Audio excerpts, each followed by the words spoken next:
A very good evening and a very warm welcome to everyone present here with us today. This is Batul from IGCP, and I would like to welcome all the viewers who have joined our platform for the better exchange of knowledge that is going to be shared by our keynote speaker, Doctor, who is present here with us today. Well, he needs no introduction, but yet it's our pleasure and honor to introduce him at our platform. He is none other than the very renowned Professor Dr. Nishant Kumar, sir. Sir is MBBS, DA, DNB, MNMS, Professor at the Department of Anesthesiology, Lady Harding Medical College and Associated Hospitals. With Sir's enriching experience and with his wonderful insights, we are going to talk about the topic for today, which is spinal anesthesia, drugs revisited. So before moving on to today's session, let us have a brief look on what the topic says.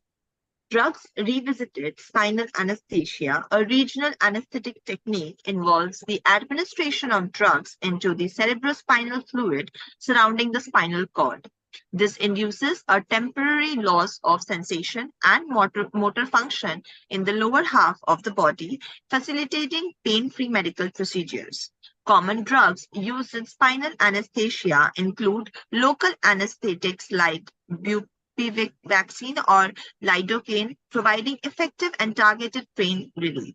We'll be learning in this session more about the topic with Sir's wonderful insights. So now, without any further delay, I would like to welcome Sir at our forum and would like to hand over the session to him for his precious talk to begin. Sir, over to you. Good evening, everyone. Thank you, Batul, for the kind introduction. So, spinal anesthesia is one of the first techniques that we learn when we join anesthesia. So, I'll be just talking about a few things about the technique and the drugs and the changes and the history of spinal anesthesia and how we have come so far. So, the first spinal was actually a serendipity because it was done by James Leonard Corning in 1885. So that is more than 100 years, almost you can say 150 years back. He was a neurologist and he was experimenting with cocaine in dogs. And he performed an accidental dura puncture and administered cocaine into the dural sac, and the dog had paresthesia and paralysis. So that is how the first spinal came about. Now, the first clinical use was put almost 13 years later by none other than August Bayer, whom we call the father of regional anesthesia. He used 3 ml of 0.5% cocaine, and he self-injected and himself and his assistants in his experiments with cocaine. However, and it produced the first administration was in a 34-year-old laborer for a lower limb surgery, and he successfully performed the spinal anesthesia in 1898. After that, he did experiments on himself and his assistant. But cocaine gradually became unpopular because of its toxic effects. It's a potent vascular vasoconstrictor, and also it causes neurotoxicity, and obviously the drug abuse addiction possibility is always there with cocaine. Now, we all know that spinal anesthesia is used for varied indications, mainly the lower limb surgeries, the genitourinary surgeries. Its use is prevalent in obstetrics. In fact, the gold standard for anesthesia in cesarean sections is considered to be spinal anesthesia. But yes, other obstetric surgeries also. It is being used widely alone or along with epidural anesthesia in labor analgesia. Then, surgeries of the lower gastrointestinal tract are also possible with spinal anesthesia, that is surgeries below the umbilicus, rectum, anus, and small procedures. Many anesthesiologists do use it for upper abdominal surgery also, but then you have to be careful because of the physiological changes that the spinal anesthesia produces, and it is not very uncommon to hear about laparoscopic surgeries being performed under spinal anesthesia.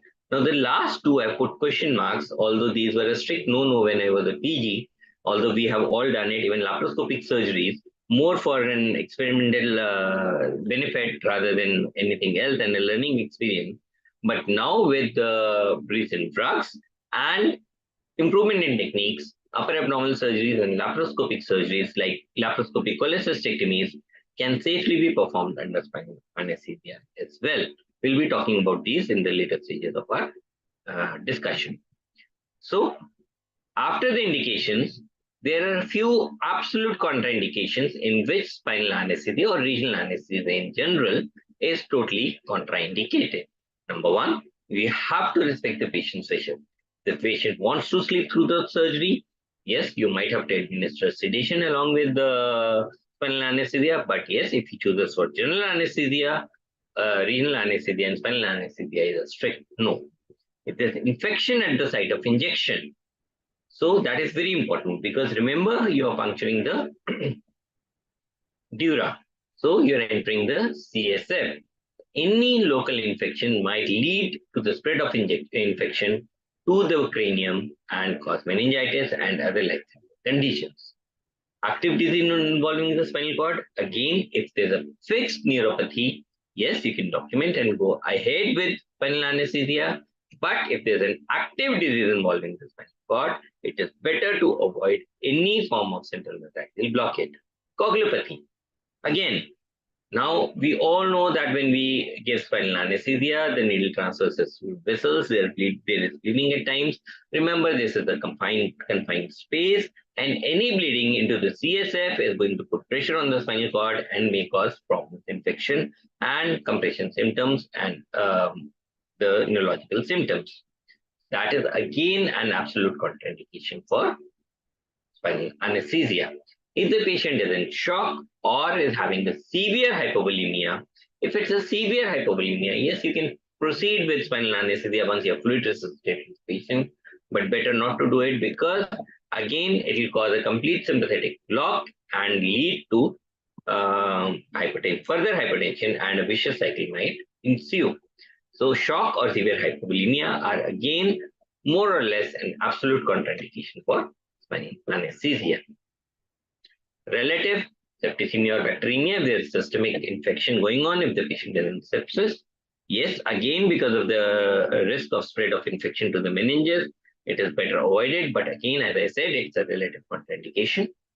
If there is a pre-existing neurological disease, remember, if it's fixed, the deformity has occurred, there is no new signs and symptoms, you can go ahead and give spinal anesthesia.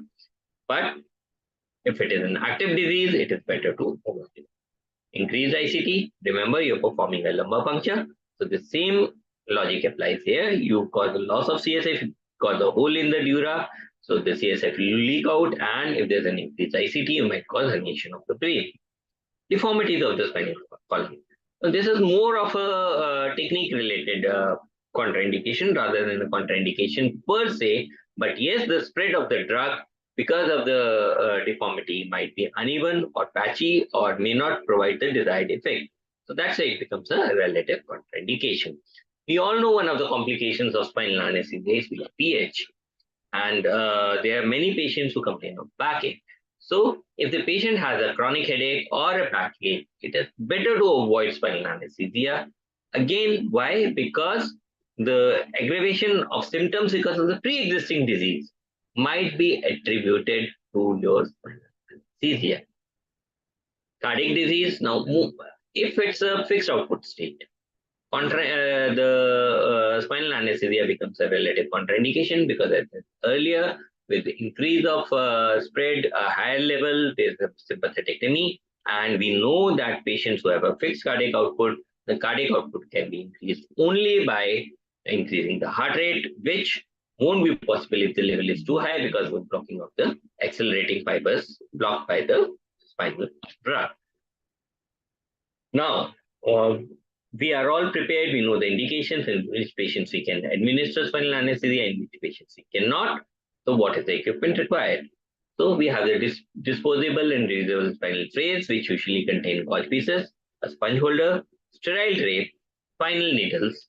And before that, please ensure that you have an adjustable table. That means that the height can be adjusted and you can achieve a Trendelenburg or a reverse Trendelenburg position also of the table, and if possible, a head-up position.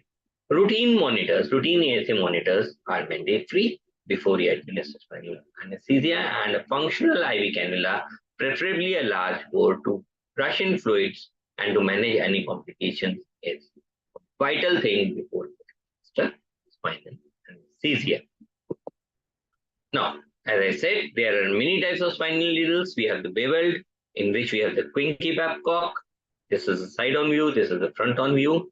Then we have the Pitkin needle. Here you can see short cutting bevel, which is much more rounded. Then we have the green needle. This is a non-cutting bevel, more like a pencil point, but yes, still a beveled needle. And then we have the pencil point needles, which are the Whittaker and Sprotte. So here we have the Whittaker needle, where the hole is rounded, and Sprotte needle, where the hole is much more oval on the side of the needle. And finally, we have the Tuhi needle, through which we routinely administer the epidural. Now, knowing these needles is important. Why? Because it has been seen that the incidence of PDPH, backache, is much more with the cutting needles or the bevel needles, and much less with pencil point needles, although now this is the um, area of debate. So you should know which needle you're using and also the depth that you have to administer. Simply put, if you enter this much into the dura canal, what will happen? Get the feel? Now this is a bevel needle, so the CSF will flow in and will get it at the hub. Similarly, if you're using Whittaker or using Sprotte, remember the holes are at the side. You might have to go further in for the flow of CSF to be obtained. You might get a giveaway, but it might occur, but you might feel that, okay, I've got the giveaway, I'm 100% sure I'm in dura, but the CSF is not coming out. If you see here, the shape of these needles, the hole is much farther from the tip. You need to go in a little bit more before you get the CSF. Position, the most favorable position, hemodynamic wise, complication wise, is the lateral decubitus. It is the most comfortable to the patient. Patient is placed on the edge of the table. Vertebral column is flexed. Vertebral column remains parallel to the floor, and the iliac crest is perpendicular to the floor. So it is more like, or more or less like a fetal position that you're seeing, or those from the cold places, as you would do if the temperature is very low and you're cuddling without a sweater or a quilt. So this is the position. Now, if you see the spine, there's a slight deformity of the spine, but the spine is more or less parallel to the floor, and the iliac crest are perpendicular to the floor or this thing. That is the position that you should try to achieve.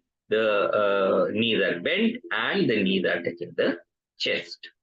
So this is the lateral decubitus position. Sitting, it is used less frequently. It is used for low spinal anesthesia whenever you want to keep the level down. How to keep the level down, we'll discuss in the later slides. And how can we achieve the higher segments not to be blocked.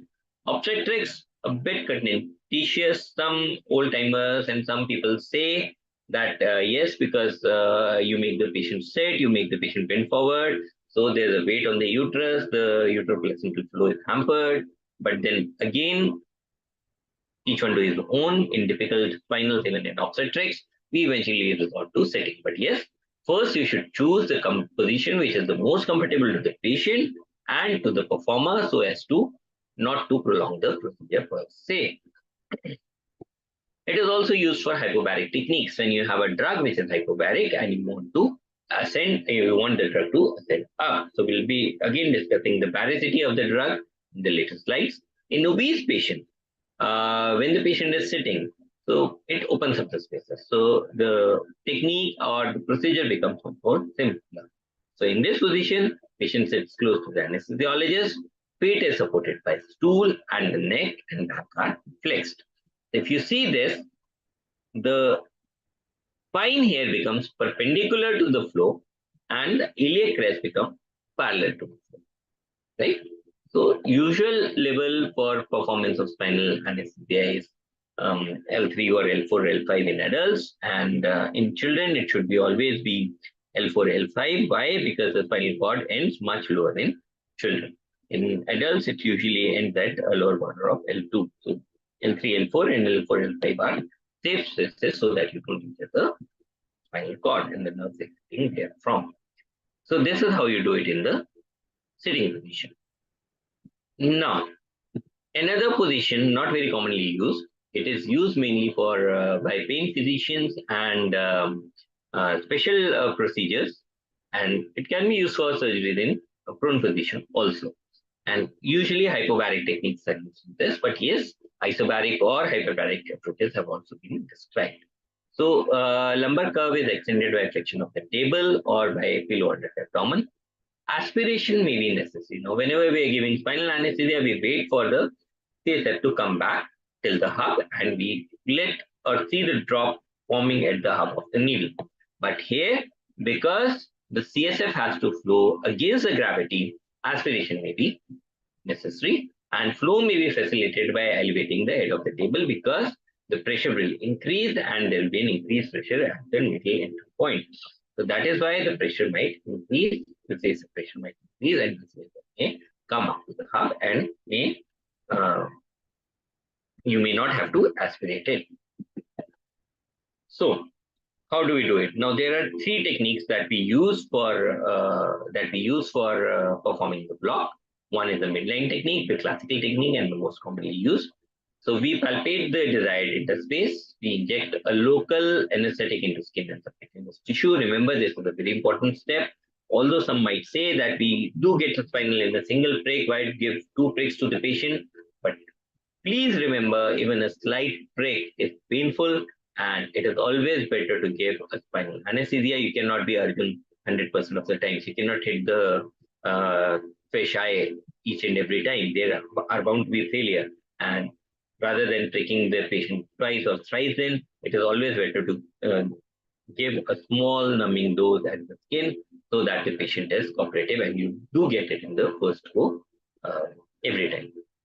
So now if you're using pencil point needles or very small gauge needles, now it's a trend to use 26 or 27 gauge needles because they're shown to reduce the incidence of PDPH. You place the introducer needle, which is just like a hypodermic needle with a slight scapulate angle of 10 to 15 degrees, and the spinal needle is passed through an introducer. Remember, the spinal needle is held like a dart when you're using the introducer.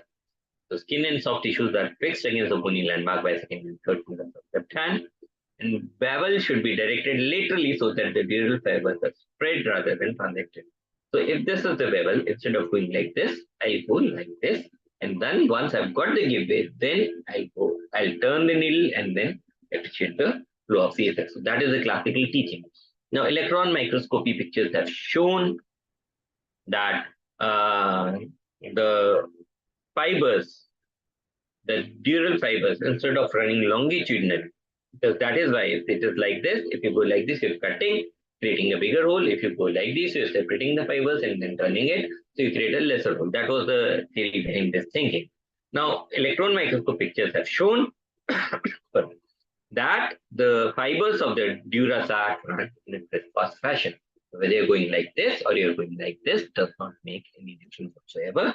I usually go in a capillate direction with the bevel face upward so that I do get the give way also, and then I don't create any additional damage by rotating the needle when it's inside the skin and the tissue.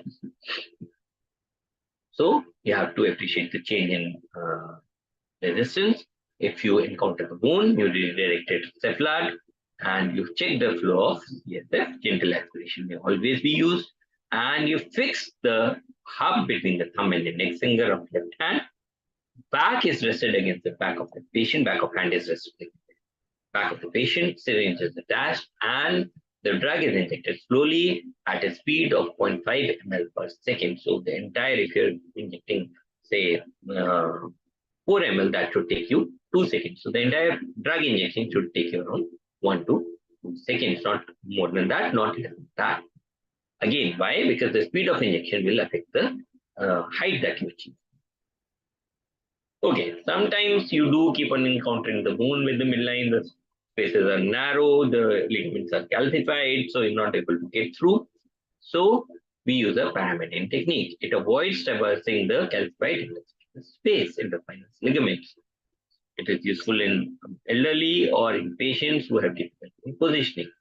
So what we do is we create a wheel 1.5 centimeter lateral to the midline, directly opposite the Kevlar tip of the spinous process below. So if these are the two spinous processes, what I would do is I would directly opposite of the Kevlar tip of the spinous process below. So this is the space that I want to give. This is the lower spinous process, 1.5 centimeters. Like this, I'll create, and then I'll direct it 15 to 20 degrees towards midline and 10 to 15 degrees Kevlar. So this is my area of interest. You can imagine this as a magnified image, and midline I'll be going directly like this. Paramedian, I raise a wheel here, then I go like this and enter the space here. So if the bone is encountered, it will be most likely the lamina, and you just walk off and then proceed in the same direction. Now, at times, both median and midline and paramedian techniques might be difficult. So if you see this, this is the classical midline approach. These are the vertebra marked, bodies marked. So this is the point where you have to make the entry, keeping the needle absolutely parallel to the floor and perpendicular to the spine. This is the paramedian approach. You see that we have gone 1.5 centimeter lateral with a medial tilt and 10 to 15 degree Kevlar tilt as well. So this is how you go in for a paramedian approach. Now these might also fail. Both midline and paramedian approach may not help you at times, and you may not get the CSF flow. So what do? You do something what is called a Taylor approach. Taylor approach is basically a paramedian approach which is directed towards the L5-S1 space. Now all we know that the foramina, that the sacrum is a fused bone. Remember, L5-S1 is the large end of the space and used when other approaches are not successful. Needle is inserted 1 centimeter medial and inferior to posterior superior spine, and it is angled at 45 to 55 degrees Kevlar, and you direct it medially to reach the midline at the L5 process. If you see this, this is the L5, this is the S1. So this is the PSIS, 1 centimeter inferior and medial.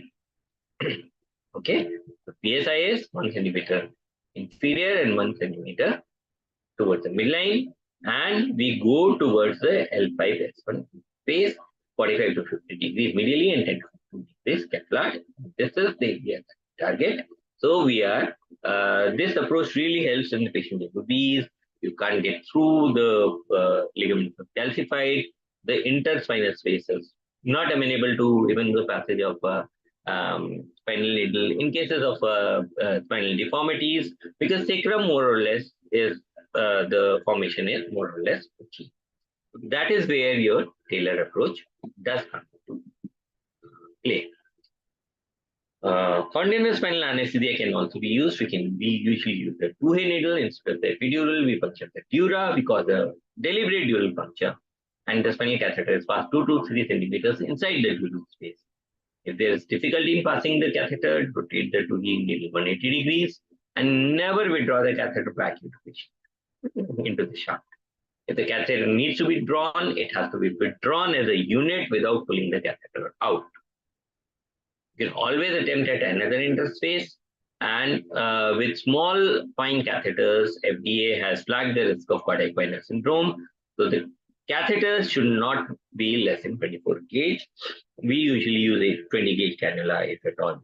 Or if there's an accidental dural puncture while performing an epidural, we'll leave the catheter in situ for 24 hours and maintain it as a continuous spinal catheter throughout the surgery and for the postoperative period. It has shown to help heal the hole in the dura much faster rather than withdrawing it and then giving epidural elsewhere.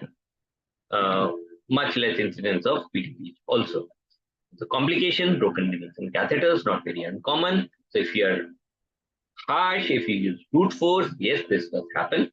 Then sometimes what happens is it goes into the subdural space. That is, it is not into the dural space, subarachnoid space, but in the subdural space. That is where you get the giveaway. You might get some fluid also, but the effect might not be there. Or at times, what happens is can cause a total spinal. Total spinal means that the level has gone so high that the patient is not breathing, the brainstorm same thing is involved. The patient is not breathing. The saturation drops obviously because the patient is not breathing. There's profound hypotension, and the patient becomes unconscious. So what do? Don't panic. Administer fluids. Give vasopressors. Ventilate by bag and mask. If possible, you can, without giving anything, you can intubate the patient, and you just maintain the hemodynamics over a period of time. As the level regresses, the level will come down, patient will open the eyes, will start breathing, and then can let the patient breathe on his or her own. It can also cause, remember, spinal anesthesia can cause permanent neurological injury, it can cause quad-equina syndrome, arachnoiditis, and as I said, because of coagulation or even in the absence of it, it can cause spinal hematoma formation, which is usually it is very morbid for the patient and cause neurological damage. One, obviously, because of the risk of infection, it can cause meningitis, which may be bacterial or aseptic. So make sure that you wipe off betadine and spray it from at the site of the injection, because remember, you might cause aseptic meningitis. PDPH, one thing that we dread, but then less number of attempts, pencil point needles, smaller gauges have all reduced the pH. High spinal is when we say that the drug has gone up above the T2 level. That means that cardiac acceleratory fibers have been involved, autonomic function is disturbed, and obviously you have bradycardia and hypertension. This can actually lead to serious collapse. Serious collapse can occur even with a lesser level also. So don't think that serious collapse can occur only with a high spinal or a total spinal. It can occur otherwise also. I remember I was giving spinal to a patient and his heart rate dropped to 30 and I had just entered the skin. It was the way go. So immediately we made the patient lay down. I was on sitting position. So that is why lateral again might be beneficial because you can avoid these complications. Obviously, some patients do complain of backache after receiving anesthesia, application of ice, muscle strengthening exercises, routine multimodal analgesia is all that is. Remember, it's a rare complication, but yes, spinal anesthesia can cause paralysis of all nerves except one 1910. It has been reported in literature, and the most commonly involved nerve is cranial nerve 6. And last and not the least is your last local anesthetic systemic toxicity, and that is what has prompted us to discover newer drugs, safer drugs, because the drugs that we are using, most commonly bupivacaine, as we all know, causes neurotoxicity and cardiac as well, with no known antidote. Now, we all know that the drug that we inject leads to achievement of a level of, or what we call is the block, motor block. We all know that the block is first we get the motor block, then we get the sensory block, and then we get the autonomic. The difference is 2 levels each. So motor block is the lowest, then we get the sensory block to 2 levels higher, and then we have the then we have the autonomic block, which is again 2 levels higher. So what determines the block, or what are the block, how are the block characteristics defined? Now this will depend on the drug. Number one, that is, there will be many factors. Now, when we talk of block characteristics are defined in terms of your height of the block achieved, that is the segmental level that is achieved. This will depend on the site where you are actually administering the drug. So if you're administering at a lower level, obviously the height will be limited. If you're giving at a higher level, obviously the height achieved will be much more. The dose, what is the dose of the drug that you use? The volume of the drug that you use. More the volume, more the dose. Again, one of the most important factors and the topic of our today's discussion would be baricity. Remember, CSF is slightly hyperbaric than water. Water has a density of 1. That is what take it as a reference. Now, CSF has a specific gravity of 1.00059 to 1.00067. You might see, okay, well, it is near about 1, only 4 to 5 decimal places. How does it matter? But no, it does matter a lot. So any drug which has a baricity of less than 1 or 1.0012, that is called as hypobaric. Any drug which is more than 1.009, sorry, any drug which is 1.00012 is 1.00012 is hypobaric, and any drug which is 1.0012 is hyperbaric. So remember, that is the range that you have. Any drug between this is called as hyperbaric. So how does baricity affect the strength of the drug? Remember, gravity affects all of us. Now the baricity, or we know that when two solutions are mixed, the heavier solution sinks down because of the gravity. The lighter solution will go up, and the solutions with the same density will remain at the same level and may not mix. So that is how baricity affects the spread of the drug. And as I said, the body position and the movement of the CSF plays a major role in this regard. Now, if you are giving at say L3, L4, you give 2 ml of a drug, hyperbaric drug, what will happen? We keep the patient sitting. What will happen? Because of the gravity, the drug will go down.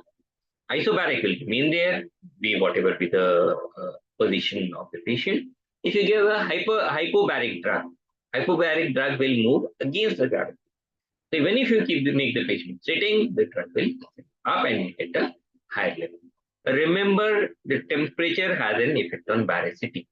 Now, when we talk of baricity, the baricity of the drug is measured at 2 temperatures. So CSF, we all know, is at 37 degrees centigrade. Now, drugs are usually stored at room temperature, so that is at 24 degrees centigrade, or refrigerated, which is much lower.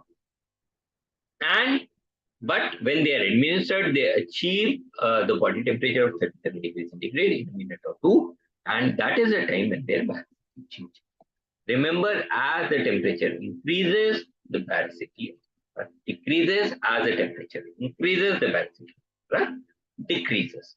Now, remember, most of the drugs are hypobaric or isobaric, and they're made hyperbaric by the addition of glucose in varying concentrations depending on the baricity of the drug. So, the so-called heavy drugs. That is why we have the heavy drugs and we have the plain drugs. Plain drugs are routinely hypobaric or hyperbaric, and the heavy drugs have glucose added on them. And why glucose? Because this has been found to be the most compatible solution and producing consistent baricity. That is why glucose is added. Now, we have a tendency to add additives. We add fentanyl, we add buprenorphine, we add tramadol, we add epinephrine, we add ketamine. There are numerous additives which are added to the spectrum, except for pethidine. Remember, all additives have a baricity of less than 1. Now, imagine you're using a hyperbaric drug and you add an additive even in small amounts. What will happen? The baricity will change. It might not become hypobaric or isobaric, but the hyperbaricity will decrease to a certain extent, and you'll have an increased height. That is why whenever you add fentanyl, you get a higher level than when you're giving the same volume or the same dose of a normal, the plain drug. Okay, so that is how it makes a difference. Remember, pethidine is hyperbaric. All other additives are hypobaric or isobaric. And remember not to add any additive which has got a preservative in it. So we have got preservative-free preparations and we have got with preservative. So remember, whenever you're injecting anything into the spinal cord or into the epidural space, please use preservative-free drugs. Viscosity. Now, why glucose?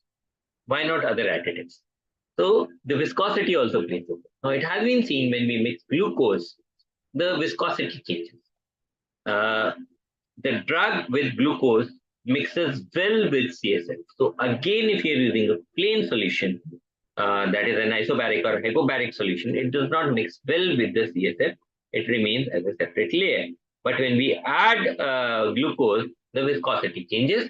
Although this is understudied but very important. Why? Because if the mixing is better, the level that you achieve with the hyperbaric drug, despite the effect of gravity, will achieve a higher level because it mixes well with the CSF, and because of the flow of the CSF, you tend to achieve a higher level. Position of the patient, as I said. Now, if you can easily control the spread of drug injected into the CSF by changing the position of the patient. As I said, if you're administering a hyperbaric drug, it has a tendency to go towards the floor. If it's a hyperbaric drug, it has a tendency to go against the flow. And if it's an isobaric drug, it remains at the level where you're giving it. So the isobaric drugs have made it possible what is known as segmental spinal, which was still now being achieved only with an epidural. We'll be discussing about it a bit later. Okay, so this is all about the spread of the drug. These are the factors which might affect it. There are certain other factors also which will affect it. We'll come to them a bit later. Then what do you want to achieve? You want to have an analgesic effect, you want to have a sensory effect, you want to have a motor effect, or you want to have autonomic. Obviously, you won't have, but that is a side effect. So that is why I've just written autonomic, but it is mainly analgesic, sensory, and motor. So this will depend on the drug that you're using, the dose that you're using, and the concentration of the drug that you're using. Lesser the concentration, lesser the motor effects, more the concentration, more the motor. So it goes in that order. Again, the volume and the dose of the drug and the type of drug that you will consider. We'll talk about the drug component when we discuss the different drugs. Again, onset. How fast is the level achieved? This will depend on the drug, volume, the concentration, and the additive if you have added or not. As I've said earlier, the onset may be a bit delayed, but then the duration is increased. So duration also depends on all these factors. Complications, neurologic and cardiac. As we'll talk about later, there are certain drugs which are certainly better than others.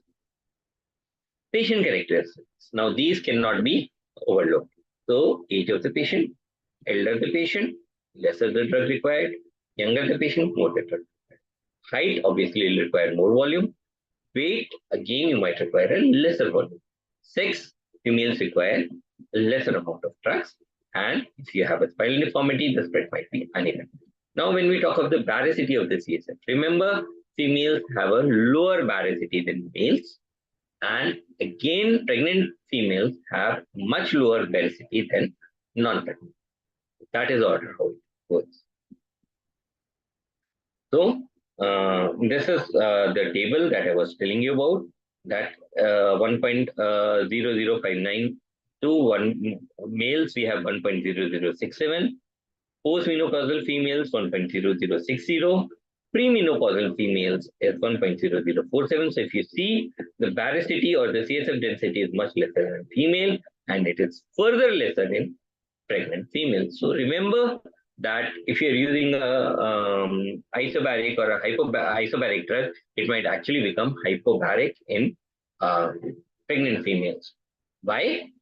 Because, as I said, as the temperature of the drug increases, the baricity decreases. So as the drug is administered and it achieves the body temperature, the baricity of the drug will change, and depending on the specific gravity of the CSF, the drug which was in vitro hyperbaric or isobaric, it changes its characteristics as it is heated.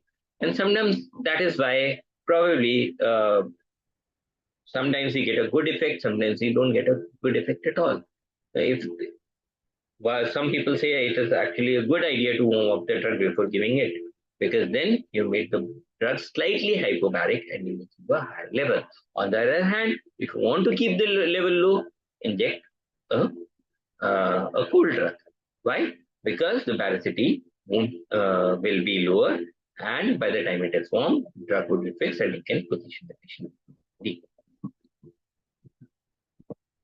So, what are the drugs that we use? Cocaine, as I said, was the first one to be used. Then came chloroprocaine, 1 to 3% in 500 ampules. Now, it was marketed for a short period of time in India also. It's not very long back, but now again it has been withdrawn from the market. They were not any takers. Chlorprocaine, lignocaine are your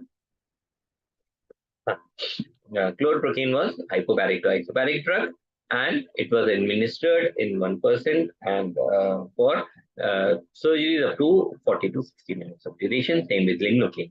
Now, lignocaine 5% was extensively used. Lignocaine 5% heavy, LOX 5% heavy. A disclaimer: I'm not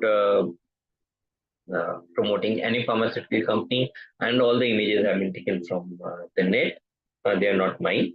So the lignocaine 5% in 7.5% dextrose or lignocaine 5% heavy was the most commonly used drug, but then again the duration of action was much less, around 60 minutes in practical terms.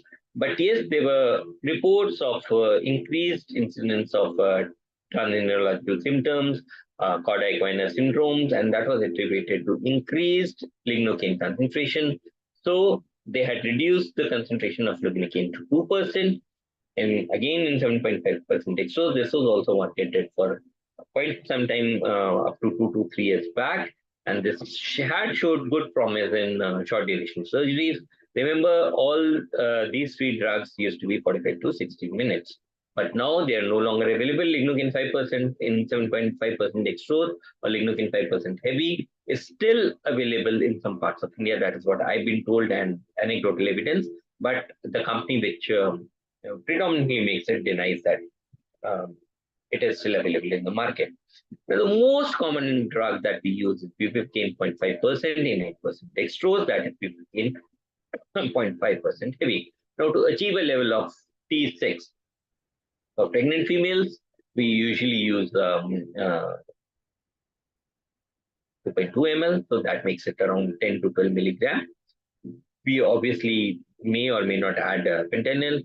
Depending on Indian females, the average height is less, so anywhere between 1.8 to 2 ml of bupivacaine, that makes it 8 to 10 milligram plus 25 mics of fentanyl is good enough to achieve a level of T6. Now, if you want to have now again, remember, you can easily control the level of the block that you want to achieve.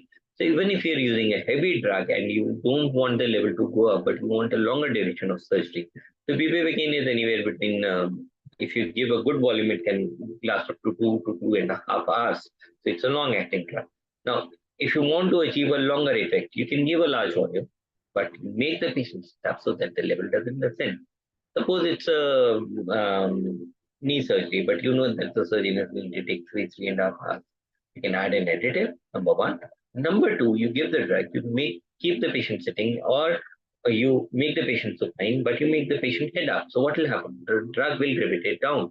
And remember, because of the natural curves of the spine, there's a sump at the sacral level and there's a sump at the thoracic level. So heavy drugs usually don't traverse these sumps and create a very high level. On the other hand, hypobaric and isobaric drugs, they have a tendency to produce higher levels when given in important volumes. So the new entrant in the market is ropivacaine, 0.75%. Now, 0.75% ropivacaine is equivalent to 0.5% bupivacaine. Even in the West, bupivacaine is marketed as 0.75%, but in India, it is available as 0.5% only.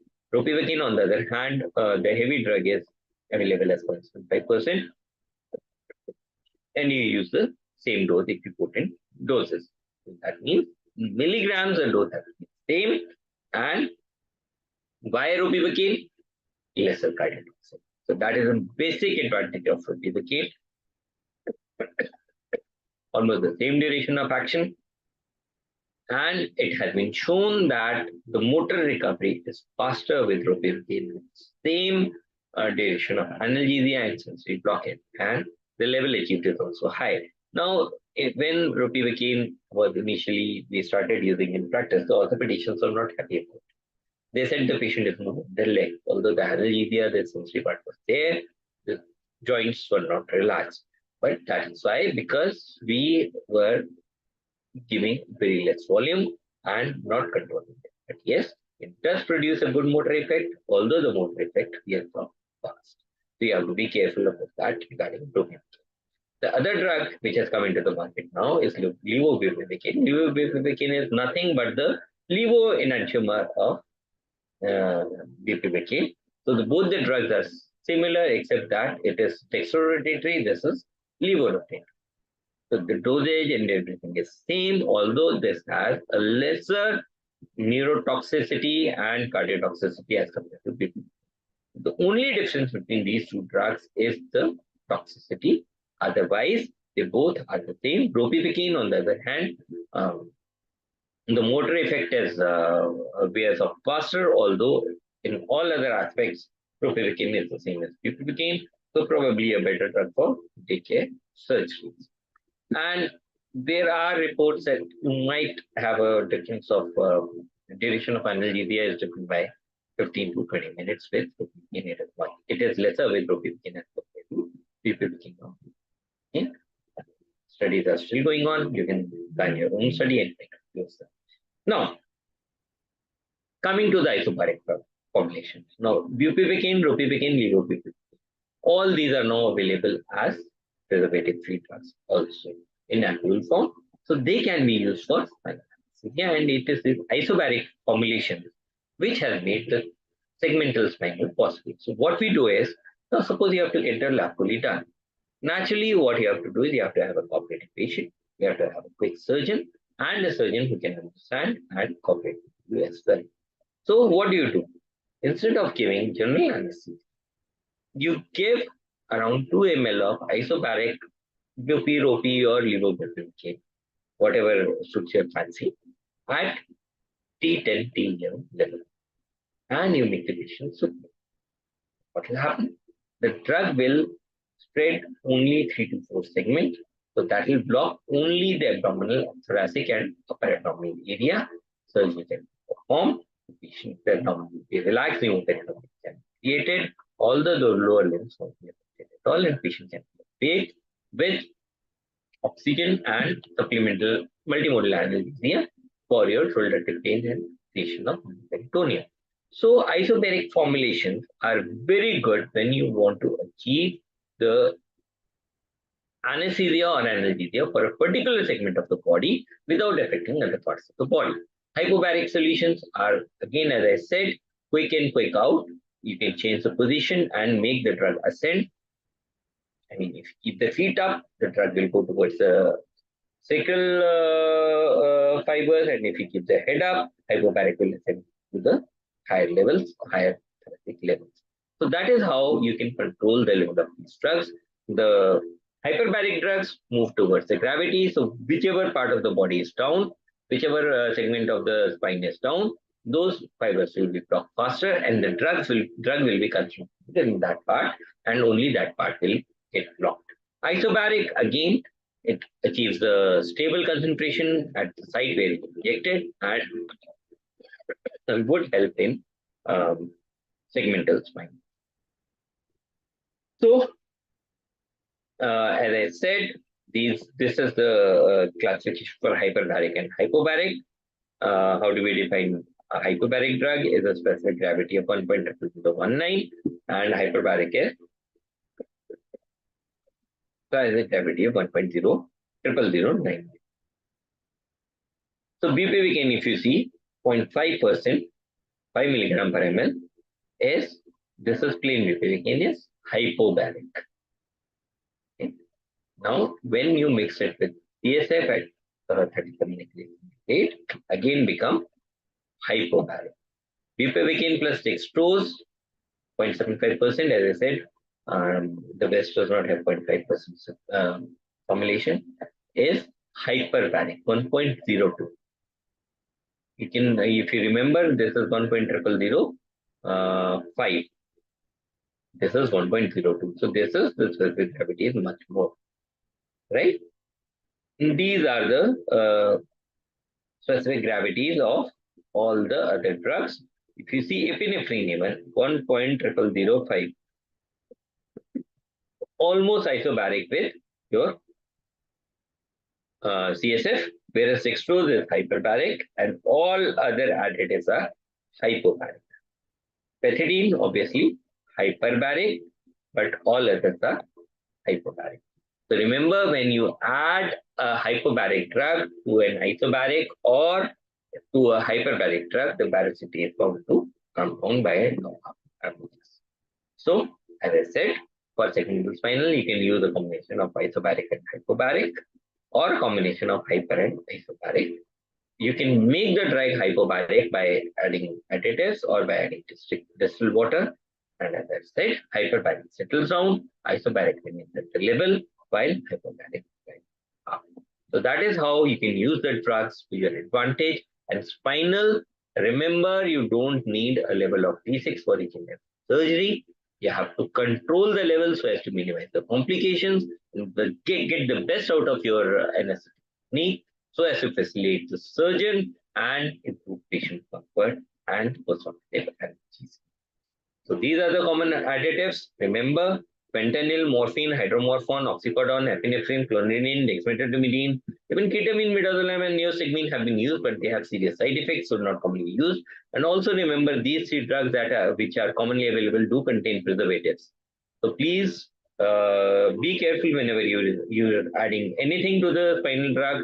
It has become holy grail. You can probably, as one of my seniors used to say, that everything has been added to spinal anesthesia except probably thiopental and propofol.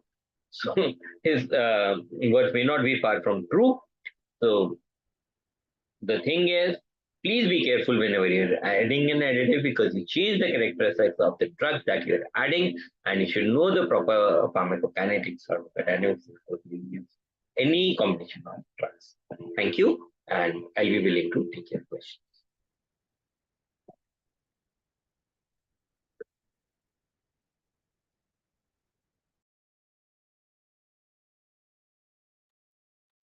Thank you so much, sir. Thank you for the enriching talk that you have shared and for the wonderful experience, the PPT presentation that you have shown to all our viewers and for clearing their doubts and giving the talk on this particular topic in such an elaborative manner. Thank you so much for that. Well, we have received few questions from the participants, sir. So with all your due permission, I would like to put across those questions to you. The first question is from a viewer who wants to know what are the key factors influencing the choice of drugs for spinal anesthesia and how do they impact the pharmacodynamics of the anesthesia? So, as I've already said, it will depend on the dose, volume, toxicity, and the effect that you want to have, the duration of surgery that you want to have. So, remember, the higher the level, the more the cardiovascular complications. There are certain drugs which have a certain safety profile as I've already mentioned. Presentation. Thank you so much, sir. Thank you for answering that question. Now we'll move to the next question. And the next question is, are there emerging adjuvants that show promise in improving the quality and duration of spinal anesthesia? See, yes, the safety profile has definitely improved. And now with the isobaric, as I said, with segmental, you can think of upper GI surgery, you can think of laparoscopic surgery. There are experiments which there have been studies which have shown that laparoscopic surgeries can be performed under spinal anesthesia in a certain subset of patients, of course, with certain conditions, terms and conditions apply.